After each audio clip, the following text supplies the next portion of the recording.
Welcome to another exciting edition of Sovereign BTC, your guide to the practical side of everyday Bitcoin use. This is our 5th episode. I want to thank the guys at the Let's Talk Bitcoin podcast network, the guys and gals that is, for helping get us out to the world. Really enjoy doing the program and enjoy everything they're doing. Check out all the other shows they have there.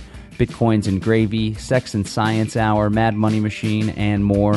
That's letstalkbitcoin.com. We have a jam-packed program for you today. We're going to hear from Davi Barker. He's the author and activist, co-founder of Bitcoin Not Bombs, who was recently harassed by the TSA.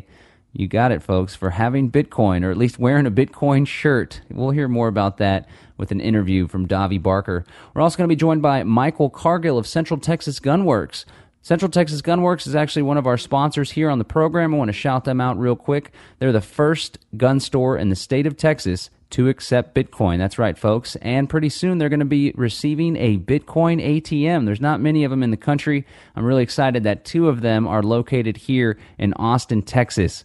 Central Texas Gunworks offers self-defense training, CHL courses, as well as firearm sales. You can check them out online at centraltexasgunworks.com. I want to thank them for their support of this program. We're going to chat with Michael Cargill. We're also going to hear a Fox 7. It's a local news piece that was done with Michael Cargill about their firearm sales with Bitcoin. And man, he's really good when it comes to doing those media interviews. I'm sure you're going to enjoy it. Then we're going to chat with him about what it's like to accept Bitcoin and the Bitcoin ATM that we have coming up. We're going to give you a preview and the latest from the BitMom series on women in Bitcoin. BitMom, my lovely wife, Catherine Bleish.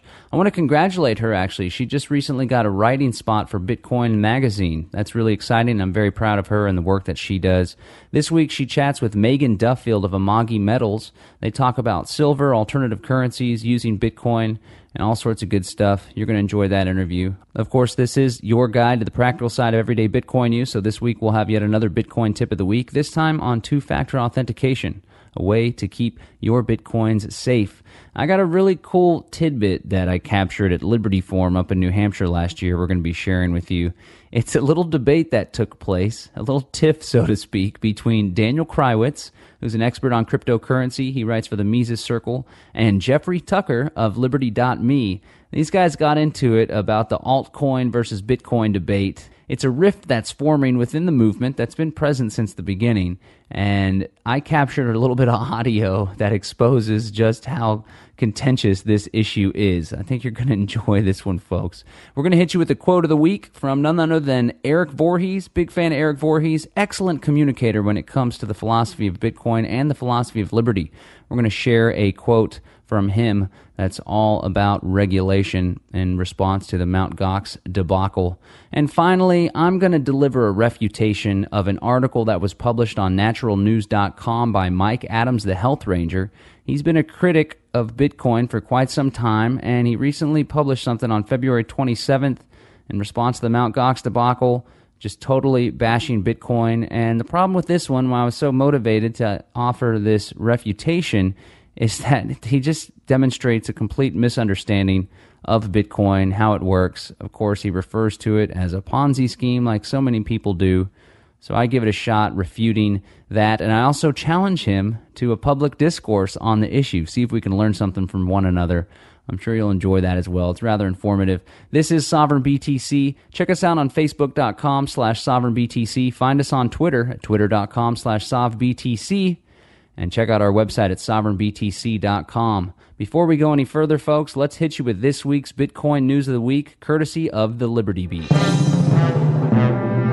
Japanese authorities Wednesday launched an investigation into the alleged theft of bitcoins from the now-defunct Bitcoin exchange Mt. Gox. At the same time, AFP News reports that U.S. prosecutors are believed to have served a subpoena on the company. The Japanese investigation follows claims of a multi-million-dollar theft from the exchange's digital vaults. Meanwhile, the Wall Street Journal reports that U.S. federal prosecutors in New York have served Mt. Gox with a subpoena demanding certain unspecified documents. In other Gox news, the Tokyo-based firm announced the latest move for the troubled Bitcoin exchange Friday. USA Today reports CEO Mark Karpela, speaking in a Tokyo courtroom, seemed to suggest a hacking attack into the exchange that led to the loss of 750,000 Bitcoins. Karpels in court issued an apology to Mt. Gox customers, saying he is sorry for the troubles he has caused. In the latest debate on what to do with cryptocurrencies, Senator Joe Manchin has mailed a letter to Treasury Secretary Jack Lew, Fed Chairwoman Janet Yellen, and other regulators asking them to take action against Bitcoin. Senator Manchin described Bitcoin's use on the Silk Road online marketplace and other black markets as reason for regulation or an outright ban. Senator Manchin's office remarked that the senator's comments do not currently extend to other cryptocurrencies. The senator stated, "The clear ends of Bitcoin for either transacting in illegal goods and services or speculative gambling make me wary of its use." The Federal Reserve has no authority to regulate or supervise Bitcoin. That word Thursday from Federal Reserve Chair Janet Yellen when testifying before the Senate Banking Committee. The Guardian reports she was questioned about the digital currency by Senator Joe Manchin, who on Wednesday wrote to the Fed, the Treasury, and other regulators, warning that Bitcoin is disruptive to our economy and should be regulated. Yellen said there is no intersection between Bitcoin and banks under the Fed's authority, meaning the Fed has no ability to regulate it. Man, I can't believe how fast things are happening in the Bitcoin ecosystem. Every single week, there's so much news to report on. I want to thank the folks at thelibertybeat.com for providing us with this week's Bitcoin News of the Week. Next, we're going to go to an interview with Michael Cargill of Central Texas Gunworks, centraltexasgunworks.com, first gun store in the state to accept Bitcoin, and they're going to be set up with a Bitcoin ATM as well. It's all exciting stuff. First, we're going to play a clip from Fox 7, My Fox Austin. It's the local Fox affiliate here in Austin, Texas, and they interviewed Michael Cargill about his store's acceptance of Bitcoin. And they kept on trying to make it seem like he's somehow skirting around the FBI background checks, but of course that's not the case. He did a fine job of overcoming that. And there's one line towards the end where he talks about the government having to catch up with the technology that just really hit close to home, and I really appreciated his delivery of that particular line. Without further ado, folks, here's the Fox 7 piece, followed by an interview with Michael Cargill of Central Texas Gunworks. You can pay cash or credit, and now you can pay Bitcoin. An Austin store owner is the first in the state to accept the virtual currency for guns. Fox 7's Ann Wyatt Little is live in downtown Austin with more on why they're making the move. Ann Wyatt. Hi, Mike. Bitcoin transactions exist only online. And Michael Cargill, the owner of Central Texas Gunworks, says FBI background checks will continue for law-abiding citizens, but he says those paying with Bitcoin may have a little more privacy. We're waiting for that first customer. Michael Cargill is ready to make his first sale using Bitcoin, a virtual currency he's been thinking about accepting at his store, Central Texas Gunworks. It's taken off in the Liberty community, it's taken off in the libertarian community, and the tech community as well. The alternative transactions would pay for ammunition, CHL classes, and even guns. And when they buy that firearm, we're still going to do the FBI background check. They're still going to fill out the 4473. We're going to call the FBI and get the okay. Bitcoin recently celebrated its 5th anniversary. The online currency is largely unregulated and almost impossible to trace the buyer and seller, something University of Texas business and economics professor Andrew Winston says is attractive to users. It's non-traceable computer-based money, and so it's attractive for people, as I said, who want to avoid disclosing what things they buy. There's a trail for credit cards. You can figure out who used the credit card, but you can't figure out who used the Bitcoin. So you can, cover your tracks that way, but not in a gun store, because we're still going to do the 4473 and do the background check and call the FBI. What raises a red flag for gun control advocates, Cargill says, is private gun sales between individuals, which his store doesn't do. You can take cash and buy something with it illegally. You can use a credit card and buy something with it illegally. You can use PayPal and buy something with it illegal. What we're doing is we're using BitPay to show people that we can purchase something and you can purchase something legally with it, including a firearm. In a statement, Ladd Everett with the Coalition to Stop Gun Violence out of D.C. says private sales involving Bitcoins are not going to be any more or less anonymous than transactions finalized with cash or other forms of payment. They involve no screening whatsoever and no record of sale. The list of companies accepting Bitcoin is growing, and Cargill expects the controversy around his decision will too. As far as the government, I guess they need to keep up with technology, because technology is moving and we don't have time to wait for the government to educate themselves. Regulation may not be too far down the road, at least for one state. In New York, the Department of Financial Services is holding a 2-day hearing on Bitcoin and virtual currency regulations. The hearing is part of a fact-finding investigation that started in August. This week, 2 men were charged with conspiring to commit money laundering. The 2 are accused of having ties to the users of Silk Road. It's the underground website that sold illegal goods. New York's financial director says the current regulation is akin to the virtual Wild West. And just to give you an idea of how popular this is becoming, the exchange rate for Bitcoin in the dollar started at $22 and now it's up around $800. Mike? Yeah, we're hearing more and more about Bitcoin. Thank you, NY. And now we're joined by Michael Cargill. He's the owner of Central Texas Gunworks, which is the first gun store in the entire state of Texas to accept Bitcoin. Michael, thanks for joining us. Wow, thank you for having me. Why don't you first start by telling us why Central Texas Gunworks decided to accept Bitcoin? Well, we wanted to accept Bitcoins because we wanted to give our customers a little more security. We felt that, allow them to come into the shop and use Bitcoin, we can eliminate credit cards. And by doing that, we're cutting out the middle person and giving that person the ability to actually be their own banker. And I think that's what Bitcoin does. That's great. Yeah, the decentralized fashion of it is really empowering and seems like a wonderful application for the purchasing of firearms. Have you had any sales with the Bitcoin yet? Oh, absolutely. For the last 2 weeks, we've had sales every single day with someone using Bitcoin, Wow. whether it's on our website or inside the store. That's great. Tell us a little bit more about your business, Central Texas Gunworks. I understand you do more than just firearm sales, right? Yes, absolutely. We do a lot of different types of classes. We do beginning handgun classes, concealed handgun classes, level 3, level 4 private security courses, and private 101 classes.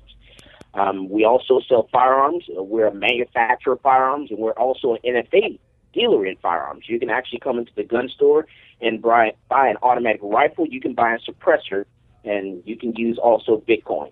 That's great. That's great. Now, you have a federal firearms license, so you're required to collect some information, do some background checks, run the info by the FBI. I noticed in the news piece that we played, it seemed like they kept trying to get you, like this Bitcoin is somehow going to avoid those regulations. Is that the same case with Bitcoin? Obviously, you answered this question multiple times in the news piece. Is it any different when you sell someone a firearm with Bitcoin than it is with cash as far as the regulations go? No, absolutely not. It doesn't matter which way you're going to pay for that firearm. We're still going to have you fill out the 4473. We're still going to call the FBI and do the background check. Did you get the feeling in that piece they were trying to imply perhaps that for some reason using Bitcoin you could avoid those regulations? No, we're not. Right, exactly. We're not going to avoid any regulations. We're going to follow the law. It doesn't matter how you pay for it. It doesn't matter if you win a firearm through a giveaway or an auction or something like that. We still have to have you come into the gun store, fill out the 4473. You have to call the FBI and do the background check. That's great. That's great. I think you did that interview really well. You really hammered some stuff home. My favorite line is when you said, technology's moving. We're not going to wait around for government to catch up. Explain your sentiments behind that quote there. A lot of people are, sitting on their hands and they're nervous about accepting Bitcoin. They feel like it might add some extra layer of scrutiny on them. What are your thoughts on that? Do you think people should just go ahead and take the dive and, to hell with what the government thinks? This is valuable for my customers, so we're going to do it? Absolutely. I think right now people are just afraid of what they don't know. It's new. It's something that's new. They're not educated on it at all, so they're afraid to take that dive and jump into it and just start doing it. It's easy for a retailer like myself to accept Bitcoin. It literally took us 15 minutes to integrate this into our system on our website. Nice. It was even easier than that to start accepting it into the gun store. And it's just like, with me, it's just like accepting cash. I'm still going to charge you the sales tax, and I'm still going to pay the comptroller's office. So it's no different than accepting credit card, cash, or anything else. Do you and your employees think it's easier than using credit card? Absolutely. Right now, some of the transactions are probably taking a little long right now, but once we, as we get further on along down the road, I think this is a really good thing. It allows the individual to, like I said, be their own banker and control their purse strings a little better, and also eliminate all those extra fees that the banks want to tack on. That's great. That's great. Now, the big news that's coming up is Central Texas Gunworks is set to host a Bitcoin ATM. Is that what I hear? Is that correct? That is absolutely correct. We're actually going to get a Bitcoin ATM. It's a coin vault Bitcoin ATM that's powered by RoboCoin. And you'll be able to walk into the gun store. You'll be able to buy, sell Bitcoin. You'll be able to, do $3,000 in transactions per day, and this machine will actually handle $10,000 worth of transactions per day. Wow. So, come on in Central Texas Gunworks, buy those Bitcoins, sell those Bitcoins, and then actually come on over and purchase a firearm. That's great. Tell us, before we let you go, what's the level of interest been in your business and in Bitcoin in general since that Fox 7 piece ran at the end of January? Well, people are interested in how this works, so I get people that are coming over to us, and I've actually printed out some materials on my counter there that explains what Bitcoin is and how it works. I've actually been contacted by some other gun stores in the country because they're also interested in doing it as well. I was at the Texas State Rifle Association's dinner this past weekend, and a couple of the other gun store owners here in Texas, pulled me to the side there, and they were asking me questions about Bitcoin. How does it work? How can they integrate it into their system? Were there any problems with it? How easy, how hard it was. And so they're very, interested in using Bitcoin. That's great. Well, thank you so much, Michael, for leading the way and really setting the trend in the gun industry here in Texas. Before we let you go, why don't you throw out some websites, the address, and a phone number people could reach you at Central Texas Gunworks? Awesome. My website is centraltexasgunworks.com. We're located in Austin, Texas, on Ben White Boulevard. It's 321 West Ben White Boulevard, Suite 203 in Austin, and that's right between South First and Congress. We're just south of SoCo. All right, Michael. Thanks for everything you're doing for the cause of Bitcoin. Have a good one. Thank you. Gotta love what Michael Cargill's doing. He's doing some great work in the space of liberty as well as Bitcoin. Going to have that Bitcoin ATM set up out there. So you can order online from Central Texas Gunworks. Again, they're one of the sponsors of our program. Visit centraltexasgunworks.com. If you're in the Austin area, check them out at 321 West Ben White Boulevard, Suite 203. That's 321 West Ben White Boulevard, Suite 203. You can call them by phone at 512-731-3585. Again, they offer firearm sales, CHL courses, and self-defense training. You can find them online at centraltexasgunworks.com. Now we're going to bring you the Bitmom.com's interview with Megan Duffield of Amagi Metals. My lovely wife, Catherine Bleish, is doing a series on the women of Bitcoin. Last time she interviewed Stephanie Murphy. You can find that at thebitmom.com, and you can also find the full interview we're about to feature at thebitmom.com as well. Without further ado, here's Catherine Bleish, the Bitmom, interviewing Megan Duffield of Amagi Metals. That's one of the most beautiful things about alternative currency in general, is it makes the Federal Reserve and a lot of the U.S. government's attempt at, absorbing everyone's wealth obsolete. So you've got Bitcoin and you've got precious metals, and there's other, interesting currencies that exist out there too, like money shares. There's like their own local currencies. I've heard of some in like Massachusetts and out west.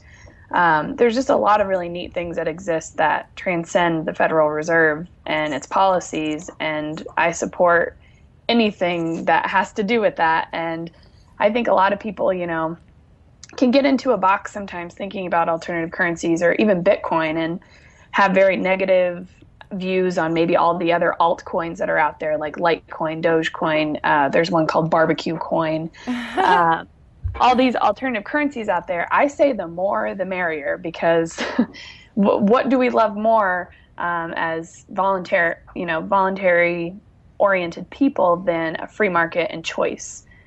So the more choices out there, the better, and the more opportunity to eventually build an infrastructure that can exist in a mainstream level and get rid of the Federal Reserve Bank. That's what's so fascinating to me right now is how quickly Bitcoin is exploding into the mainstream. I cannot believe how many businesses are signing on to accept Bitcoin.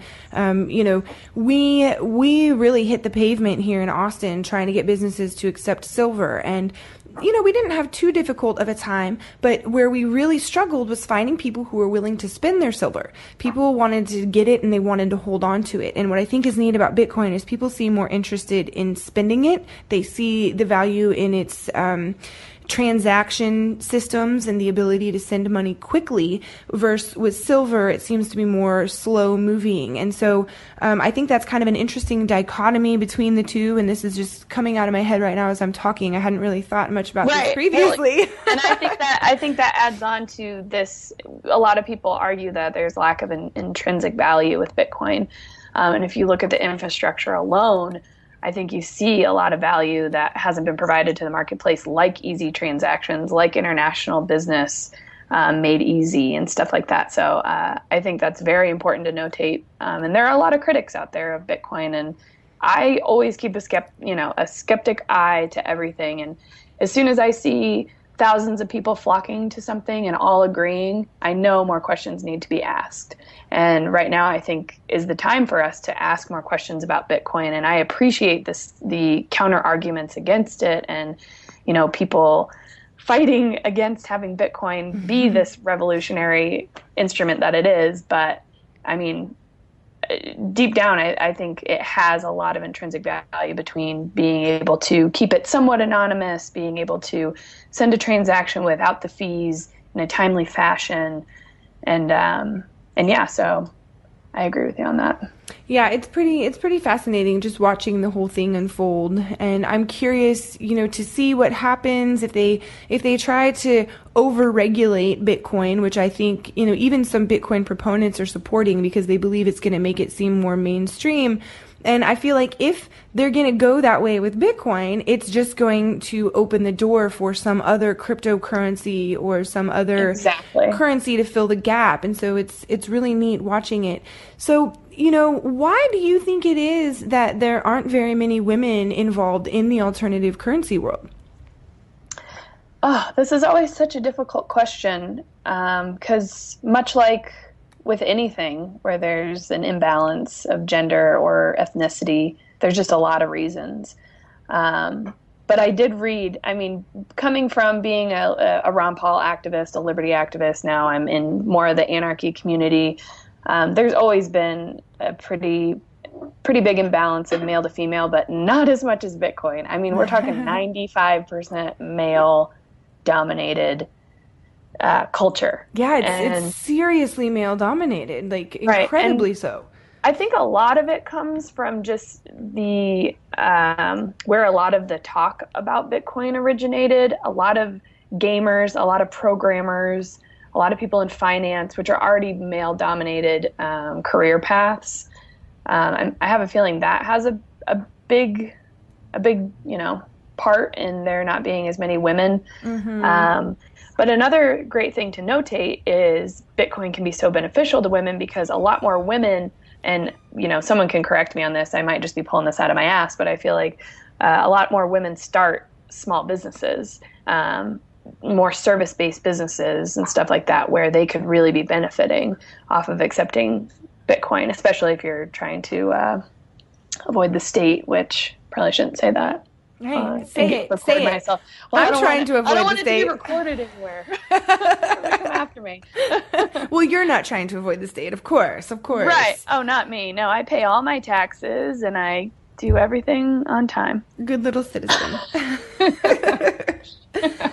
Well, yeah, and that's something that I'm really called to do, is to help empower women to start small businesses, whether that is online or just peer-to-peer. I know there's several women in my life here in Austin who have recently started creating products and slinging them, and they're doing really well. And it's so amazing to watch people take an idea and turn it into reality. And Bitcoin seems to provide people with an avenue that allows them to maybe overcome some of those barriers to entry that come with starting a business the mainstream way. Mm-hmm. And it's created a lot of wealth in areas where people care about businesses flourishing. If you think about all the wealth it created within the liberty movement, within people who are all about superseding the state, I mean, you have all of these like-minded individuals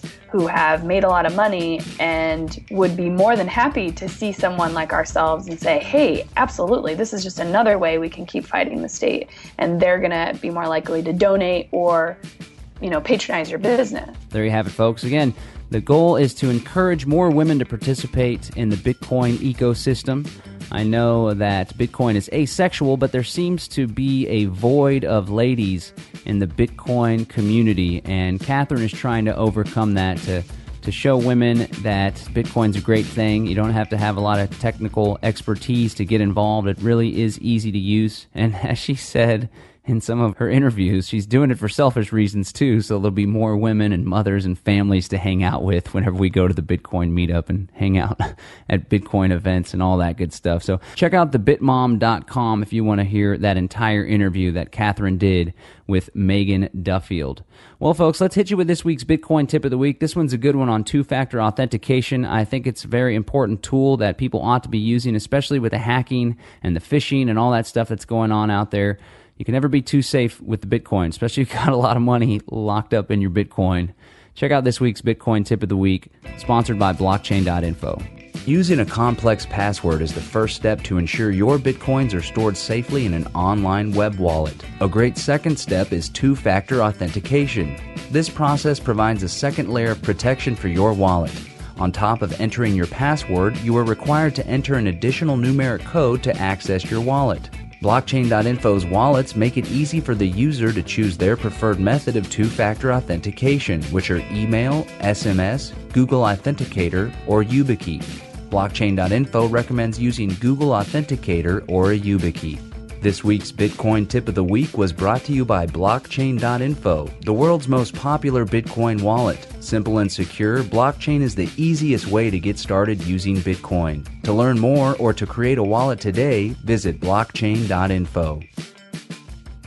Now, this is something that I captured on audio. I wasn't there for the panel. I recorded a lot of the speeches from this event. You can hear some of them at SovereignBTC.com. We have a podcast feed there that has a lot of the little tidbits that are featured in this weekly program.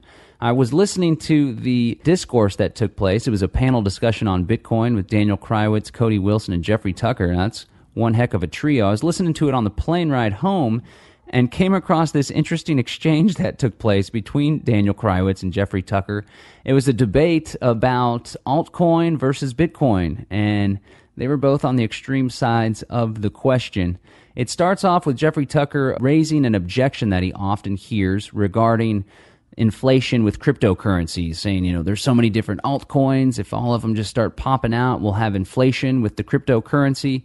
He refutes it. That's how this starts off, and then it gets into a little bit of words going back and forth between Daniel and Jeffrey. It's all in good fun, but I thought it would be interesting to include this interview in the program this week because I think it's indicative of a larger rift we see forming within the Bitcoin community, and I think it's always important for us to keep open, respectful, clear channels of communication moving forward cohesively and together. Here it is, folks, a little debate that took place between Daniel Krywitz and Jeffrey Tucker on altcoins. I mean, that's the way I see it, is basically currency competition. I mean, Daniel radically disagrees with me based on this dogmatic opinion that there should only be one currency. Give me the microphone. No, hold on. So let me just answer. I'm going to give you a short answer. Let me just answer this objection because I think it deserves an answer.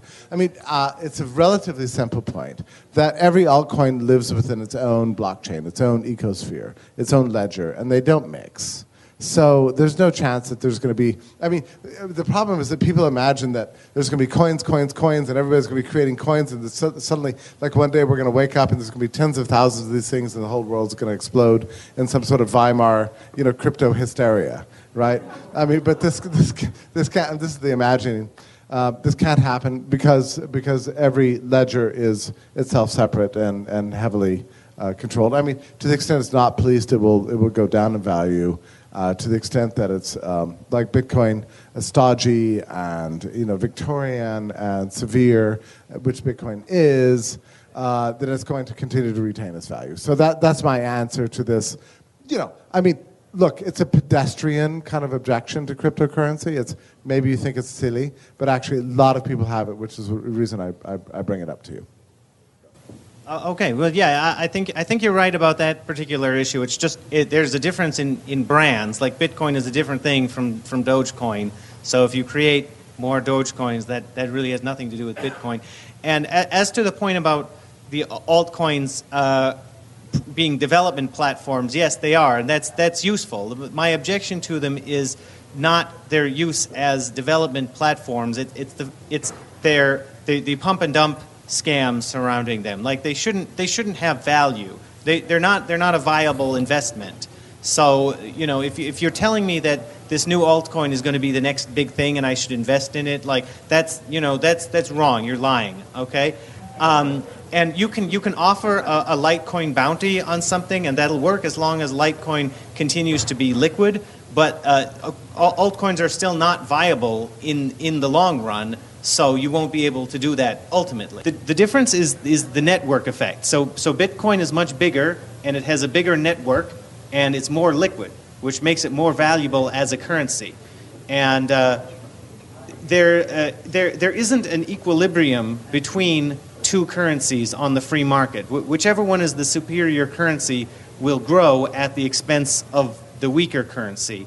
And so that means that because Bitcoin is the biggest, it is better than any of the smaller ones, and it will ultimately grow at their expense. Nothing will ever be bigger.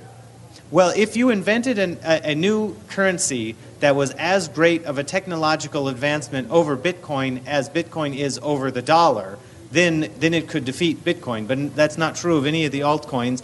And the only reason you could do that with Bitcoin is that the dollar is so terrible. Can I just say something about Dogecoin here? I mean, Daniel is like so patriotic about Bitcoin. Sometimes it upsets even me. I mean, I understand your whole theory and all that. I know that you love Satoshi, and I do too. But is it? This is not an emotional issue. This is my analysis based on Austrian economics. Yeah, okay. No, let me just Austrian economics. Look, Austrians. If Satoshi had studied Austrian economics, he never would have invented Bitcoin, buddy. I mean, come on. This thing is so implausible, and it's actually worked. So. Well, anyway. I okay. disagree with that. Dogecoin. Look, you know what's cool about Dogecoin? What's cool about Dogecoin is that it's marketable, it's fashionable. Remember the old days when wine was named like, Marcel de Pop le Bleu de Bleu, right? And nobody could understand a damn thing about it. Now you go to the store and you buy, like Red Truck and Three Sisters and Frog's Breath and, all this kind of stuff. And that's what wine has come down to. Yes, the old wine snobs look down on it, whatever. But that's how I buy wine, right? How do we know for sure that in the future people aren't going to acquire currencies based on their coolness factor? And Dogecoin is far more cool than Bitcoin. Let's just face it. It's just a fact. And we can't discount this subjective element. That was a good one. I'm going to be sure to share it with both of them. I'm sure they'll enjoy that it was included here in the Sovereign BTC program. I think people in the audience got a treat there. It'd be good for one of these Bitcoin conferences to have a debate, actually, between those who think altcoins are ridiculous. I call them Bitcoin elitists, no offense. And those who think it's okay, let's let the market decide. The altcoins have their own little unique values and uses. So I think the market should decide. That's my particular opinion, but I just wanted to share that with the audience. I think it's an interesting discourse that's taking place right now within the Bitcoin ecosystem. Let's go and hit you with this week's Bitcoin quote of the week. Of course, Mt. Gox crashed and crumbled down. The media was quick to jump all over it and say Bitcoin is dead, and this is an example of why we need regulation. And the Senator Manchin came out and said, we need to protect you. You don't know what's good for yourself. Well, Eric Voorhees, leave it to Eric Voorhees, libertarian, stellar guy, really smart Eric Voorhees, a strong businessman and an excellent proponent, great communicator of everything that is Bitcoin. He posted a Reddit response to everything that's going on, encouraging people to stay strong and to keep their head up. And one of the things that was in this response really stuck with me, and I appreciated the way he put this. He says, "The lesson is not that we ought to seek out regulation to save us from the evils and incompetence of man. For the regulators are men too, and wield the very same evil and incompetence, only enshrined in an authority from which it can wreak amplified and far more insidious destruction.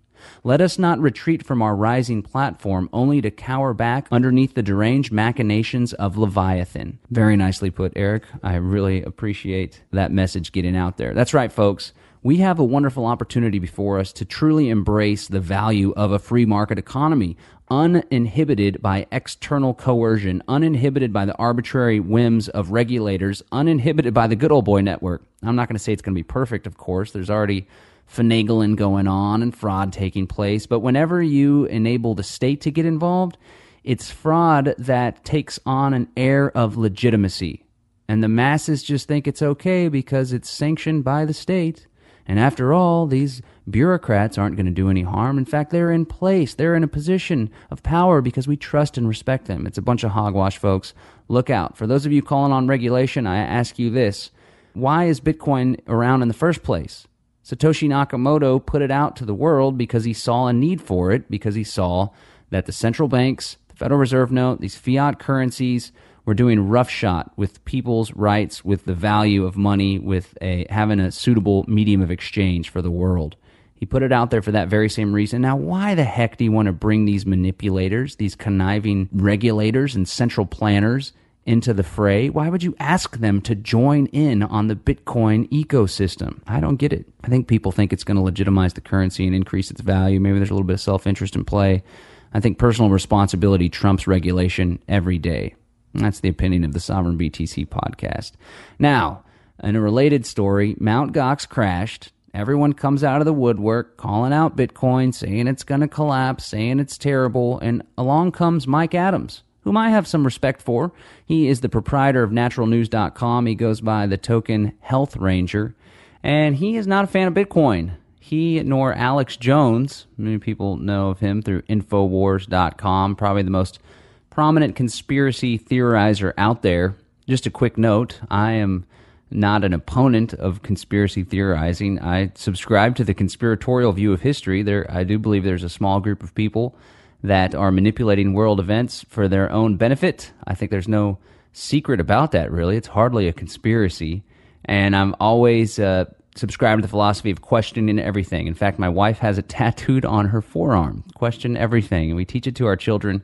And I question everything. And in fact, I question things like the collapse of World Trade Center 1, 2, and 7. And back in 2002, I actually began questioning that. And that's partially what led me down the rabbit hole, which is 12 years later, 13 years later, brought me to Bitcoin. It's what spurred my activism. So I am not an opponent, nor do I bash conspiracy theorizing. But Mike Adams' website, naturalnews.com, is chock full of conspiracies. And it sounds like he's got a conspiracy to push himself about Bitcoin being nothing more than a pyramid scheme, a multi-level marketing Ponzi scheme, as he puts it. So he published an article on February 27th. The title is, "As Bitcoin Exchange Mt. Gox Collapses, Man Who Predicted the Crash Implores Bitcoin Holders to Stop Being Suckered In to a Digital Ponzi Scheme." Yes, that's right, ladies and gentlemen. You've heard it time and time again. Bitcoin as a Ponzi scheme. We're gonna refute that claim, that myth, as well as many others that Mike Adams has included in this article that's just riddled with fallacies and all sorts of inaccuracies. And to me, it just represents a larger misunderstanding. His buddy Alex Jones is no fan of Bitcoin either. However, with Jones, I suspect that Alex Jones is anti-Bitcoin because one of his most prominent sponsors, who also happens to own Genesis Communications Network. This is some conspiracy theorizing on my own here. But one of the big sponsors is Midas Resources, which is a precious metals broker. And it would appear to me that Mr. Jones believes, again, I don't know if this is true or not, this is just my theory, that Jones thinks Bitcoin represents a threat to the gold and silver. I don't know. Maybe it does, maybe it doesn't. I think the best thing Midas Resources could do would be to innovate and to go along like Roberts & Roberts Brokerage Incorporated or Amagi Metals has done, or Capital Coin and Bullion based here in Austin, Texas. They accept Bitcoin in exchange for their precious metals, and they're better off for it.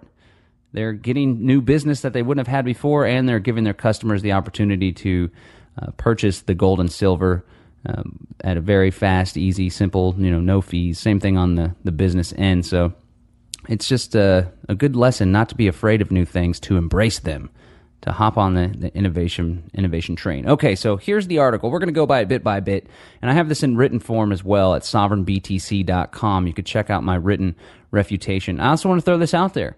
I'm going to go ahead and challenge Mike Adams. I'm not going to call it a debate. We'll call it a discourse. Mike Adams, you live here in Central Texas. So do I. I'm challenging you to a discourse, to join me, maybe at Brave New Books, maybe somewhere else, maybe just by phone or Skype if that's the case. Join me in a discussion about Bitcoin. You fired the first shot with your article. You've had articles in the past. I'm responding to your many claims in this article, and I'd love to hear a response from you. Better yet, I'd love to have a conversation with you about this topic so we can both learn from each other. It starts by saying, the Bitcoin infrastructure is subject to the whims of just one person running Mt. Gox, who can arbitrarily decide to shut it down whenever he thinks the market needs a cooling period, in quotes. This is nearly equivalent to a financial dictatorship where one person calls the shots. To that I say, where's the evidence for this? Subject to the whims of one person. I don't understand where you get that from. It's the market that reacted to one of the larger exchanges' mishandling of their business. Poor business practices. Apparently now there's allegations of theft of massive amounts of Bitcoin. Mt. Gox covered that up, tried to cover their losses, pulling money from here or there, and ended up biting them in the bottom. It's not subjected to one man's preferences, one man's whims. There's going to be malinvestments and mismanagement in any economy with any currency or medium of exchange. And that's isolated to the individual business. Of course, there's ripple effects, especially when it's a larger exchange and especially when it's so new in the Bitcoin lifespan. So it's going to be amplified compared to more entrenched currencies or medium of exchange. But this has nothing to do with Bitcoin itself. This was a bad actor. You're going to have bad actors in all sorts of different exchanges, all sorts of different economies. I don't know why he says cooling period in quotes. I did a search on the internet. I didn't see anything about Max Carpella saying anything about a cooling period. I guess he just made that up, perhaps. I did a search online, and the only thing I could come up with was this specific article. So he goes on to say, just 2 days ago, the largest Bitcoin exchange, Mt. Gox, suddenly and without warning shuttered its doors, blocking all customers from accessing their accounts, which are collectively worth hundreds of millions of dollars. If you're going to come out strong against Bitcoin, at least get your facts straight, Mike. Mt. Gox hasn't been the largest Bitcoin exchange since late September or early November, somewhere along those lines. That's according to the exchange, the volume that's exchanged, the volume of Bitcoin that's exchanged. And I got that data from bitcoinity.org, which is an excellent resource that's always on point with all the different exchanges and all sorts of different information. That's bitcoinity.org. You can see the link there in the article at sovereignbtc.com. He goes on to say, in big bold, Health Ranger calls Bitcoin crash again. I'm on the record as the one person who accurately and publicly predicted the massive 2013 Bitcoin crash just 24 hours before it happened. Well, of course, this crash, I believe it was around April 2013, what he's referring to, that was also due to Mt. Gox having some problems. They couldn't keep up with their own volume. Who knows, maybe part of the theft was taking place around that time. That's just speculation. But I think it's interesting to note that back then, Mt. Gox was the largest Bitcoin exchange. They handled much more volume back then, and their mishandling of the influx of business and exchanges led to a massive crash, like a 50% dive in Bitcoin prices. This time around, Mt. Gox is not as prominent in the Bitcoin economy. More exchanges have surfaced. More exchanges are doing more volume, and we can see that the price of Bitcoin was more insulated from Mt. Gox's mismanagement and mishandling of their business. So, if anything, that's a sign of Bitcoin's resiliency. That should be looked on in a positive light rather than a negative light, like Mt. Gox and everyone else is trying to. Like Mike Adams and everyone else is trying to paint it. Of course, you see it splashed all through the media. The end of Bitcoin. The end of Bitcoin. LA Times even ran an article. Bitcoin virtual currency is on verge of collapse. I think it was Eric Voorhees who said it best. There's an interview with Forbes, I believe, online. And he says, if Gmail were to fail or crash, does that mean the email system, the email protocol would not work? It's the same thing. Mt. Gox crashes. If blockchain.info ceases to function, a wallet service, or Bitstamp, the exchange stops working, it doesn't mean the Bitcoin protocol is going to stop working. And as I said, we saw Mt. Gox failed in the past. Mt. Gox failed again, and the price difference, the reaction in the market was actually smaller than before. To me, that's a good sign. He goes on to say, and this is in parentheses, this is in italics. He wrote this back in April, actually, and he's reiterating it here. Keep in mind that Mt. Gox makes money off Bitcoin transactions, meaning the organization has every reason to spin bad news, just like Wall Street, and keep the market churning so that more transactions are taking place. And here he goes. He throws a little pot shot right here. Listening to Bitcoin advice from people who are making money off of Bitcoin transactions is a lot like listening to Obama promise you he'll protect your liberty. I see what you're doing there, Mike. I can appreciate that, except, Mike, you sell health products on your website, and I'm sure you make a good amount of money from those health products, and I'm really excited about your expansion. You're innovating all sorts of stuff. Now you have a medical lab, fully professional, certified medical lab. That's great, but Mike, isn't listening to health advice from someone who makes money off of health products the same thing as listening to Obama promise you how he'll protect your liberty? I mean, come on. People that are invested in a particular product, of course they're going to push it out. Maybe it's profit-driven. Maybe it's driven by the fact that they're excited about a particular product and they want to share value and everyone else. They want to spread the love of Bitcoin, which I see for a lot of people in the Bitcoin ecosystem. There's a lot of evangelizers. There's a lot of people that aren't just in it to make money, but that are in it because they genuinely believe in the value of Bitcoin. Unlike, of course, Obama genuinely believing in liberty. But I think it's different with you, Mike. I think you genuinely believe in the value of the health products that you're selling. You're not just selling them to make a profit. So I'd like to throw your little analogy out with the bathwater on that one. You then go on to say, you are a fool if you believe anything now coming out of the Bitcoin cult. That's two ad hominems in one sentence, Mike. I think you could do better than that. He goes on to say, here's another big headline, Mt. Gox crash makes total fools again out of Bitcoin apologists.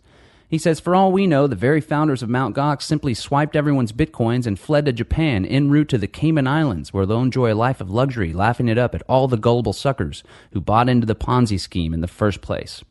Speculation. A couple days later, we come to learn that, in fact, Mt. Gox has filed for bankruptcy, and the CEO is not running away and living in luxury. He's probably pretty damn embarrassed now, and now is going to sort it all out in the legal system. Now, he goes on to say, he just said it right there, that Bitcoin is a Ponzi scheme. He says, every piece of bad news will be spun by exchanges like Mt. Gox into good-sounding news. As Bitcoin was crashing yesterday by 60% in value in mere hours, this is what he wrote back in April. Mt. Gox announced it was a victim of our own success. So while Bitcoin holders watched $1 billion in market valuation evaporate, Mt. Gox called it a success.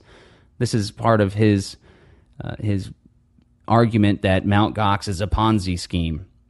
He says, yes, Bitcoin looks a whole lot more like a Ponzi scheme than a legitimate currency at this point. So, as has been done in multiple different areas, let's go ahead and refute the fact that Bitcoin's a Ponzi scheme. Let's start by examining the definition of a Ponzi scheme provided to us by the lovely Securities and Exchange Commission. It states a Ponzi scheme is an investment fraud that involves the payment of purported returns to existing investors from funds contributed by new investors.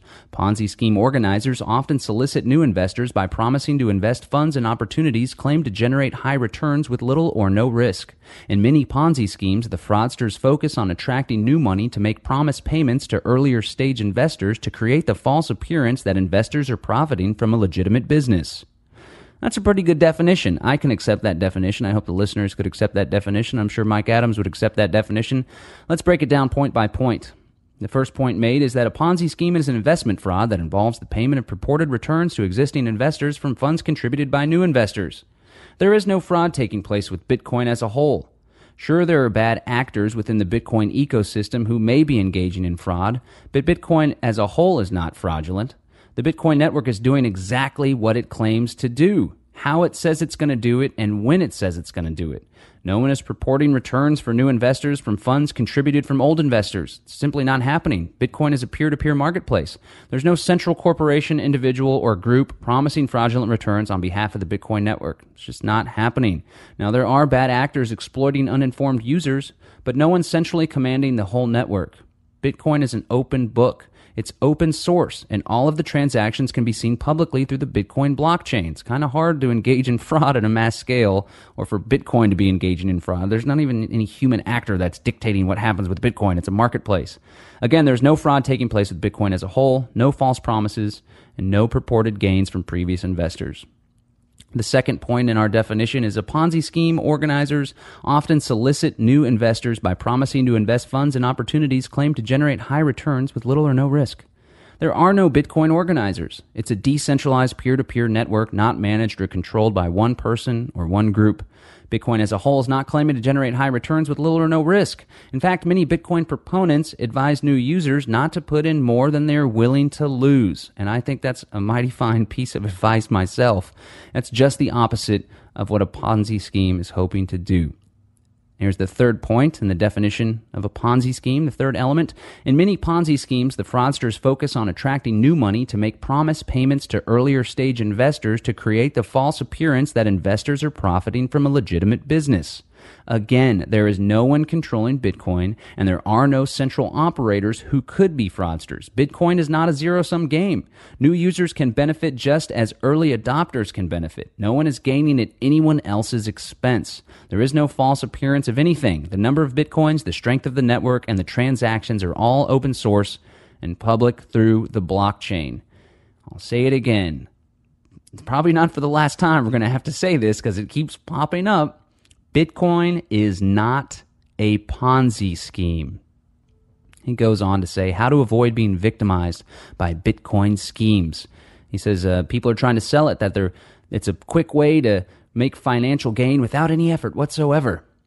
He says, honestly stated, most people who got into Bitcoin for the simple, raw reason that it was a get-rich-quick opportunity.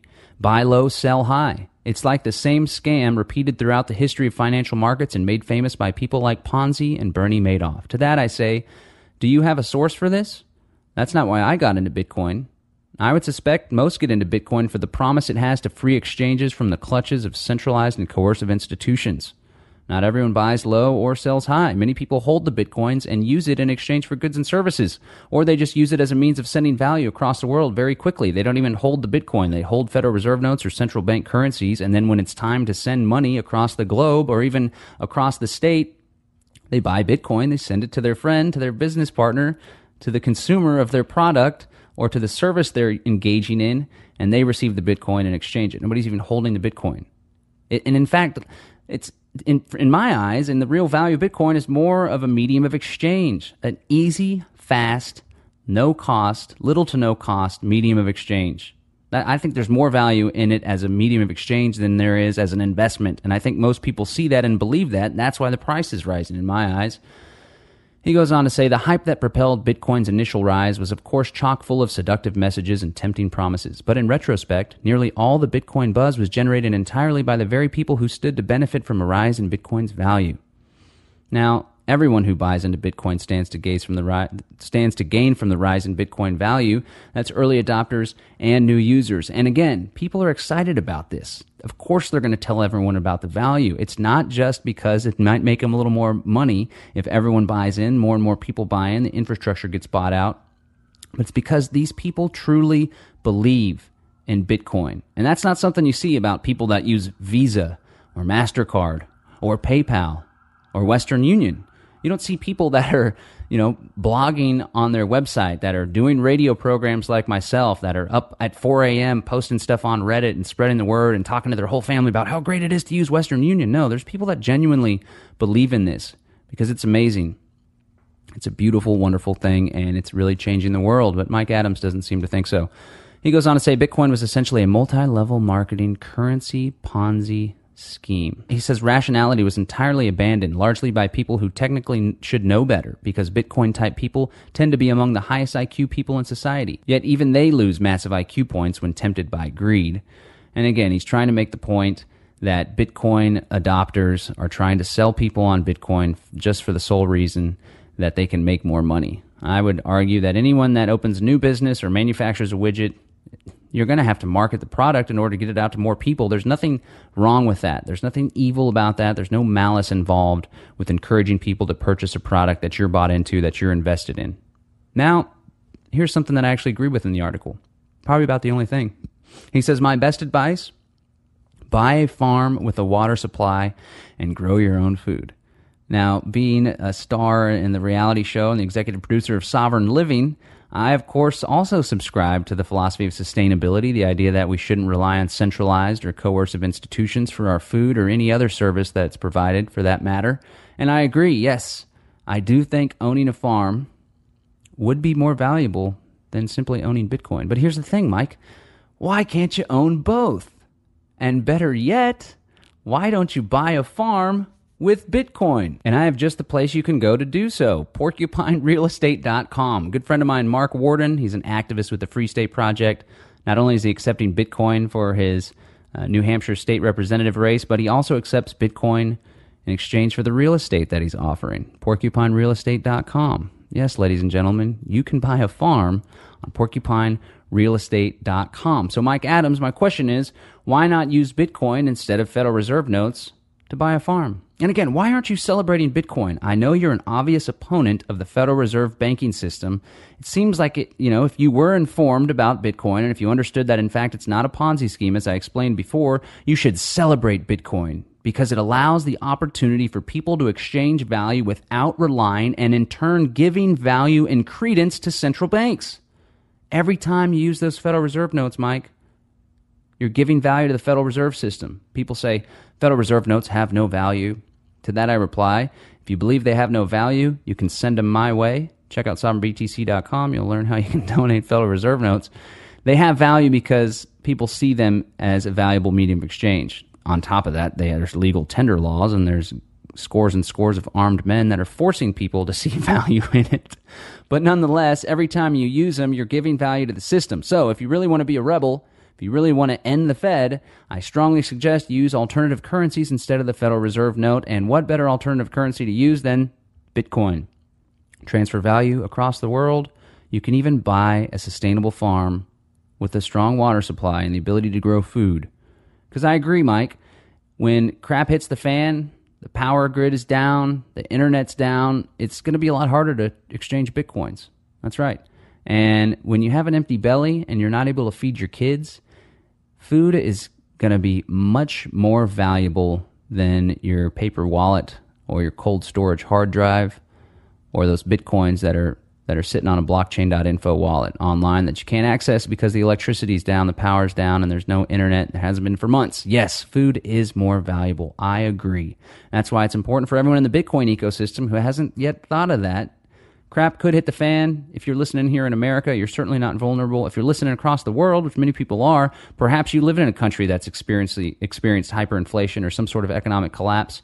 Food is not easy to come by in those situations, so I would implore everyone to take, in some sense, Mike Adams' advice and look into growing your own food. But you don't have to have this either or, this mutually exclusive style attitude, because you can have a farm and Bitcoin at the same time, and you can be excited about both of them. In fact, not only can you buy a farm with Bitcoin, but you can also do like they did with Sean's Outpost down in Florida, and they bought a property with Bitcoin, and now they're building homes for the homeless, and they're building sustainable food gardens for the homeless. How about that? What do you know? People donated Bitcoin, turned around, bought a farm with it, and now they're using it for good. In closing, Mike, I wish you would look a little deeper into Bitcoin before carelessly bashing it, as you have done once again with this article. The promise the technology has to undermine the banks and free the economy is priceless. It actually helps what I perceive as your goals. Use Bitcoin to free the market, and in turn, we can free the world. I'd like to challenge you again to a public discussion on Bitcoin. We can do it by phone. We can do it by Skype. I'd prefer to do it in person. Again, I'm a fan of yours. We've met a couple times in the past. I appreciate your work, but I don't appreciate your position on Bitcoin. I just think it's uninformed. I hope there's no other reasons behind that. But again, I'm throwing that offer out there. I'd love to have a discussion, love to learn more about your position, and I hope that you could learn more about my position. SovereignBTC, responding to this article. Again, you can see the written version of this refutation of the article as Bitcoin exchange Mt. Gox collapses. Man who predicted the crash implores Bitcoin holders to stop being suckered into a digital Ponzi scheme. You can read it at SovereignBTC.com. And once again, for the record, Bitcoin is not a Ponzi scheme. Just a quick reminder, the Texas Bitcoin Conference is right around the corner, March 5th and 6th. Might as well stay for South by Southwest. That starts the very next day. You're not going to want to miss this one, folks. Tickets are still available. Wonderful speaker lineup, including Ben Swan, Jeffrey Tucker, Andreas Antonopoulos, Stefan Molyneux, Representative Larry Gonzalez. He's the Texas state rep that accepts Bitcoin for campaign contributions. Anthony Galippi of BitPay, Jason King from Sean's Outpost. There's going to be a lot about Bitcoin philanthropy with a charity luncheon, Bitcoin Not Bombs, Free Aid, Antiwar.com, and also supporting Sean's Outpost. Charlie Lee, the creator of Litecoin, will be there. The Bitcoin Wife, myself and my wife will be speaking and screening Sovereign Living Episode 4, the Bitcoin episode. Cody Wilson will be there, MK Lords, Dr. Robert Murphy. The list goes on and on, folks. It's going to be a good event. Plus, there's a hackathon taking place with up to $1 million worth of prizes in cryptocurrency as well as cryptocurrency contracts. You're definitely going to check that out. There's a bunch of great events that are surrounding this conference as well. You can learn more and you can buy tickets at TexasBitcoinConference.com. As I said, myself and my lovely wife, the BitMom, are going to be speaking at this, so we'd love to see you out there. I'd love to meet you. We'll have a table representing Sovereign BTC, and we'll have some cool shirts to hook you up with as well. So check it out. That's March 5th and 6th. More information at TexasBitcoinConference.com. On Sunday, February 23rd, Davi Barker, libertarian activist and author, as well as a co-founder of Bitcoin Not Bombs, had a run-in with the TSA coming out of the Manchester airport after Liberty Forum 2014. Interestingly enough, the TSA was suspicious about his Bitcoins. We caught up with Davi to ask him more about exactly what happened. So Davi, tell us exactly what happened. You were pulled aside. Did that have something to do with the Bitcoin shirt you were wearing, you reported? I am assuming that it has something to do with the Bitcoin hoodie I was wearing because that was the only thing related to Bitcoin on my person. Normally I carry flyers or lapel pins or something like that, but I had sold out of Bitcoin paraphernalia at Liberty Forum. So all the lapel pins in my bag were different topics. All the flyers, I didn't have any flyers in my bag. But they did say that they saw Bitcoin in my bag, so I know that they're lying. So they said they saw Bitcoin in your bag and wanted to count the Bitcoin, is that correct? Well, they said that they wanted to make sure that I wasn't carrying in excess of $10,000, which apparently is some sort of international travel regulation, but of course I was flying to San Francisco. Now, do you assume that they thought these lapel pins were physical representations of Bitcoin? Is that the case? That is what I'm assuming. What I'm assuming happened is they saw my sweatshirt, which had the Bitcoin bomber on it, and then they saw the x-ray of my backpack, and they saw all this miscellaneous metal, and they thought that they hit the jackpot on a stockpile of Casasius coins. They probably underwent some sort of training with a PowerPoint presentation or something that had a photograph of the brass Casasius coins, and they just didn't pay very close attention to that training. What kind of questions did they ask you? They said that they wanted to know where I was flying. They wanted to know nothing really. I mean, I evaded all of the questions, so it sort of came around to just answer the question. We're the ones answering the question here, and I of course batted that back and I said, "Are you conducting an investigation? Do I have an obligation to answer these questions?" So, but they asserted that they saw Bitcoin. They said we saw it in your bag and we just need to check. Just shows how knowledgeable they are about Bitcoin. How did it make you feel that you got pulled aside, singled out for your alleged carrying and transacting of Bitcoin? I got to tell you, I was pretty scared. I thought I was going away because I'd never heard of the TSA looking for Bitcoin before. I've had run-ins with the TSA before, and so I'm pretty familiar with their script.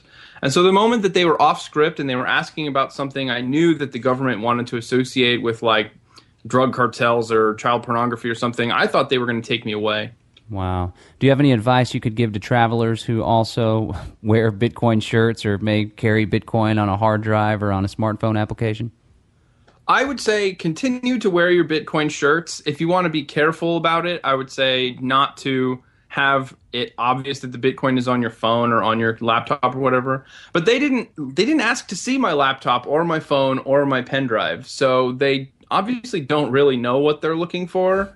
But, you know, at the same time, I'd like to hear from more people who have had this happen, because I'd like to begin to sort of compiling information and figuring out what they're doing. Now, you have a written report of what took place on your website. Is that correct? Can you give us the link for that? Yeah, the full write-up is at dailyanarchist.com, and then the audio that I and Bill Buford recorded in the airport terminal is at bitcoinnotbombs.com. Well, nobody likes going through the TSA. Nobody likes being harassed, and I imagine we've entered a new frontier of Bitcoin-related TSA harassment. So I'm sorry you had to be one of the first, but thanks for reporting on it, and thanks for joining us today, Davi. Yeah, no problem. Well, folks, this was one heck of a jam-packed edition of Sovereign BTC, your guide to the practical side of everyday Bitcoin use. I want to thank you for listening to the program. Again, I want to thank Let's Talk Bitcoin for having us on their podcast network. Check us out at SovereignBTC.com. Follow us on Facebook at Facebook.com/SovereignBTC. And be sure to like us on Twitter at Twitter.com/SovBTC. We love you. I want to remind you once again, live free and prosper.